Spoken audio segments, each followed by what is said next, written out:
into what President Biden was talking about, which is that President Trump suggested today that he would look very, very strongly, I think he used very 3 or 4 times, into pardoning January 6th insurrectionists if he is in a position to do so, if he runs and if he wins re-election. He says he's very likely to pardon insurrectionists.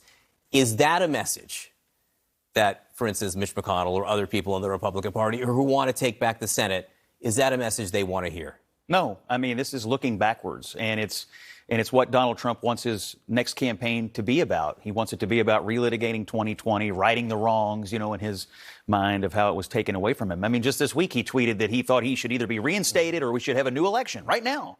Does the combination of the former president saying that, or does the presence of that give the current president ammunition in this speech tonight? Well, of course. I mean, Biden knows if they put Trump at the center, Trump will be all too happy to oblige it. Mm-hmm.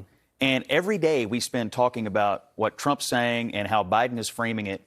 And if you're on the, from a Republican messaging perspective, that's a day you're not talking about inflation and border and schools and crime. That's a day Biden's going to win. So if from a pure Republican operative perspective, you've got to resist this. You've got to put the American people and your constituents at the center of your messaging and not let Donald Trump hijack your campaign every day. Of course, Biden knows this. That's why this is not an incorrect tactical impulse, because they're not doing so hot on some of the economic stuff. So to put Trump at the center of it, it makes some strategic